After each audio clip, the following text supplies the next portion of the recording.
Friends, कैसे हो आप सभी लोग। आई होप कि सभी लोग एंजॉय कर रहे होंगे नए चैप्टर का एसिड बेस एंड साल्ट। तो बेटा, अभी तक हम लोगों ने पढ़ा कि on the basis of source जो एसिड्स हैं basically are of two types, organic acid and inorganic acid. उसके बाद हम लोगों ने on the basis of basicity start किया था कल, जिसमें मैंने आप लोगों को बेसिसिटी बताया था। ठीक है ना, कि बेसिसिटी होता क्या है। Number of H positive ion कितने डोनेट कर देगा कोई एसिड, उसके ऊपर डिपेंड करेगी बेसिसिटी।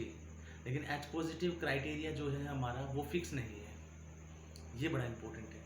मेन चीज़ है वहाँ पर कि कितने हाइड्रोनियम आयन जो है वहाँ पे बनेंगे, दैट इज़ वेरी इंपॉर्टेंट।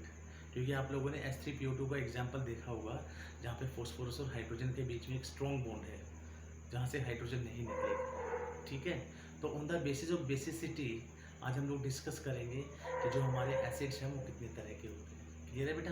तो ध्यान दोगे, अगर बेसिसिटी आपको क्लियर है तो आपको ये टॉपिक बड़े आसानी से समझ में आ जाएगा। So let's we start. तो बेटा, बेसिसिटी आप लोगों को क्लियर हो गया।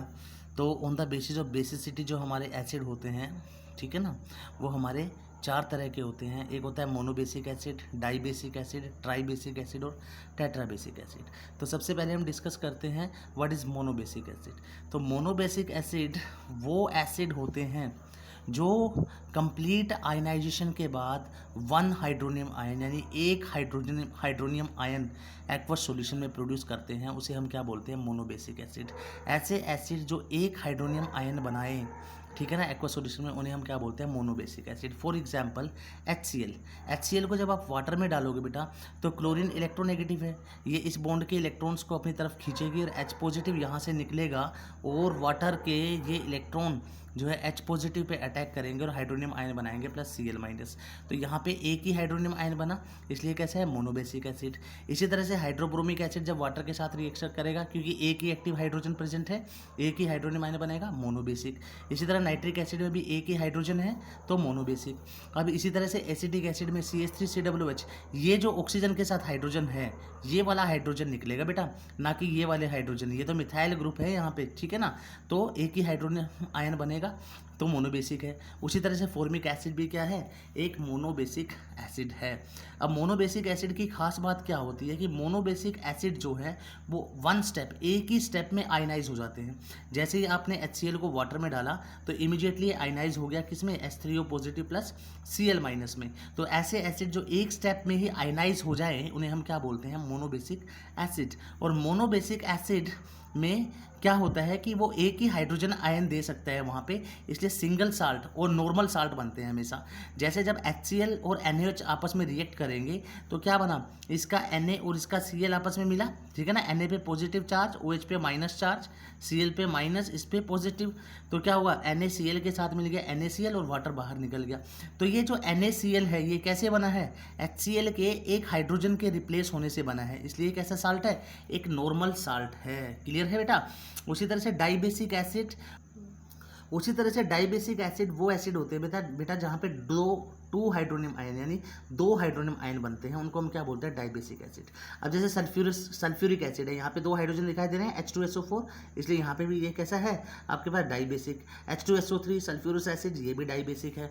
कार्बोनिक एसिड, यहाँ पे भी दो हाइड्रोजन निकल सकते हैं, ये भी डाइबेसिक है। ऑक्सैलिक एसिड में भी दो हाइड्रोजन निकलेंगे, ये भी एक डाइबेसिक एसिड है। आपको एग्जाम्पल्स बड़े अच्छे से पता होने चाहिए कॉम्पिटिशन में डायरेक्टली।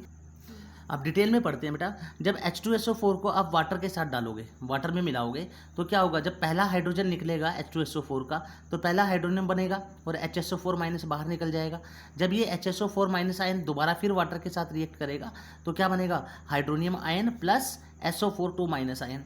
तो हमारे पास कितने हाइड्रोनियम आयन बन रहे हैं? दो हाइड्रोनियम आयन बन रहे हैं और दो स्टेप में बन रहे हैं, ठीक है ना, इसलिए कैसा है हमारे पास? Dibasic acid. सिमिलरली H2SO3 में, ठीक है ना, पहला हाइड्रोजन निकलेगा फिर दूसरा हाइड्रोजन निकलेगा, ठीक है ना, इसलिए ये भी एक डाइबेसिक है। सिमिलरली H2CO3 में भी दो हाइड्रोजन आयन बनेंगे, इसलिए डाइबेसिक है। और ऑक्सैलिक एसिड का जब आप स्ट्रक्चर देखोगे आप, तो ये ऑक्सीजन के साथ एक हाइड्रोजन यहाँ जुड़ा है, इस ऑक्सीजन के साथ ये हाइड्रोजन यहाँ से जुड़ा है, तो पहले पहले एक हाइड्रोजन निकलेगा जो हाइड्रोनियम आयन बनाएगा, फिर दूसरा हाइड्रोजन निकलेगा जो दूसरा हाइड्रोनियम आयन बनाएगा। तो 2 हाइड्रोनियम आयन यहाँ पे आपको दिखाई दे रहे हैं जो निकलेंगे यहाँ से, तो इसलिए ये कैसा है, डाइबेसिक एसिड। तो आप लोगों ने क्या देखा डाइबेसिक एसिड में कि डाइबेसिक एसिड जो है वो 2 स्टेप में आयनाइज होते हैं हमेशा, ठीक है ना। तब पहला हाइड्रोजन निकलता है और वाटर के साथ रिएक्ट करता है, तो हमारे पास जो सीरीज बनती है साल्ट की, उस सीरीज को हम क्या बोलते हैं, बाइसल्फेट आयन। और जब बाइसल्फेट आयन दोबारा वाटर के साथ रिएक्ट करके दूसरा हाइड्रोनियम आयन बनाता है और हमारे पास SO4 बचता है वहाँ पे, तो ये जो दूसरा SO4 है ये कौन सा आयन है, सल्फेट आयन। तो मैं ये कह सकता हूँ डाइबेसिक एसिड हमेशा 2 तरह के साल्ट बनाते हैं, एक बाइसल्फेट आयन टाइप और दूसरा सल्फेट आयन टाइप, ठीक है ना। तो और मैं ये कह सकता हूँ कि डाइबेसिक एसिड के अंदर 2 रिप्लेसेबल हाइड्रोजन एटम प्रेजेंट होते हैं, पहला हाइड्रोजन निकलेगा फिर दूसरा हाइड्रोजन, इसलिए 2 सीरीज ऑफ साल्ट, 2 तरह के साल्ट यहाँ पे बनते हैं। अब 2 सीरीज ऑफ साल्ट कैसे बनते हैं, यहाँ पे एक एग्जांपल ले लेते हैं बेटा। जैसे NaOH को जैसे मैं H2SO4 में डालूंगा, तो H2SO4 का अगर पहला हाइड्रोजन बाहर निकले, यहाँ से एक हाइड्रोजन बाहर निकले, ठीक है ना, और वो OH- के साथ रिएक्ट करेगा तो क्या बनेगा, वाटर बाहर निकल जाएगा और मेरे पास क्या बन जाएगा, NaHSO4, जिसको हम क्या बोलते हैं, सोडियम हाइड्रोजन सल्फेट, ठीक है ना। तो एक तो मेरे पास एसिड साल्ट ये बन गया। क्यों बोला एसिड साल्ट, क्योंकि एसिड का H पॉजिटिव को रिप्लेस कौन कर रहा है यहाँ पे, सोडियम, ठीक है ना। अब दोबारा से इसी रिएक्शन को देखो, अगर मैं 1 मोल NaOH की 1 मोल H2SO4 के साथ रिएक्शन करा रहा हूँ तो इसका एक H पॉजिटिव एक OH- के साथ रिएक्ट करके वाटर निकाल रहा है ना। अगर मैं 2 मोल NaOH ले लूँ यहाँ पे और H2SO4 के साथ रिएक्ट कराऊँ, अब 2 हाइड्रोजन एटम यहाँ से निकलेंगे जो 2 OH- के साथ रिएक्ट करके 2 मोलिक्यूल वाटर के निकालेंगे और Na2SO4 सोडियम सल्फेट टाइप, जिसको हम क्या बोलते हैं, नॉर्मल साल्ट। इसलिए 2 सीरीज ऑफ साल्ट बन रहे हैं, एक बाइसल्फेट टाइप और एक नॉर्मल साल्ट हमारे पास यहाँ पे बन रहे हैं। उसी तरह से बेटा ट्राइबेसिक एसिड, ऐसे एसिड जो एक्वस सॉल्यूशन में, ये बहुत इंपॉर्टेंट है सभी के अंदर, एक्वस सॉल्यूशन, जैसे ही मैं एसिड को वाटर में डालूंगा अगर वहाँ पे 3 हाइड्रोनियम आयन बनेंगे तो उनको क्या बोलेंगे, tribasic acid. For example H3PO4 का एग्जाम्पल ले लो, H3PO4 का ये स्ट्रक्चर है हमारे पास। तो यहाँ पे 3 रिप्लेसेबल हाइड्रोजन है जो ऑक्सीजन के साथ जुड़े हुए हैं। ऑक्सीजन इलेक्ट्रोनेगेटिव होने की वजह से इलेक्ट्रॉन को अपनी तरफ खींचेगी, जिन पे माइनस चार्ज आएगा और 3 H पॉजिटिव यहाँ से निकलेंगे, जैसे स्टेप बाय स्टेप यहाँ पे दिखाया हुआ है। पहला हाइड्रोजन निकलेगा तो पहला हाइड्रोनियम आयन बनेगा, दूसरा हाइड्रोजन निकलेगा तो दूसरा हाइड्रोनियम आयन, और तीसरा हाइड्रोजन निकलेगा तो तीसरा हाइड्रोनियम आयन। अगर मैं इसी रिएक्शन को एक ही स्टेप में लिखना चाहूँ तो H3PO4 की रिएक्शन 3 वाटर के मॉलिक्यूल के साथ करा दीजिए, 3 हाइड्रोनियम आयन बाहर निकलेंगे और PO4 3 3 पॉजिटिव चार्ज है तो 3 ही माइनस चार्ज आएगा, तो 3 हाइड्रोनियम आयन निकले यहाँ से, इसलिए कैसा है एसिड, ट्राइबेसिक एसिड। उसी तरह से बेटा टेट्राबेसिक एसिड जो होते हैं वो एसिड होते हैं जो एक्वस सॉल्यूशन में आयनाइज होकर 4 हाइड्रोनियम आयन बनाएंगे, उनको हम क्या बोलेंगे, टेट्राबेसिक एसिड। फॉर एग्जांपल सिलिसिस एसिड बहुत इंपॉर्टेंट एग्जांपल है। सिलिसिस एसिड क्या होता है, H4SiO4।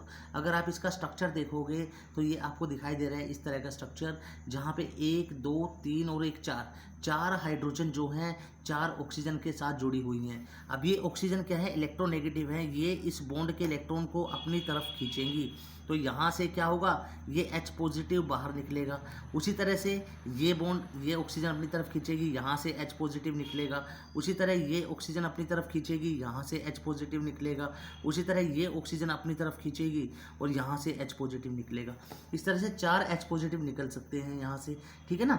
इसकी रिएक्शन मैंने यहाँ पे दिखाई हुई है, जब सिलिसिस एसिड 4 मॉलिक्यूल वाटर के साथ रिएक्शन करेगा तो 4 ही हाइड्रोनियम आयन बनाएगा, और यहाँ पे 4 पॉजिटिव चार्ज है, 4 से मल्टीप्लाई करो चार्ज को, 4 पॉजिटिव है, तो जो एनायन बनेगा SiO4 उसके ऊपर भी कितना चार्ज आ जाएगा, 4 चार्ज आ जाएगा।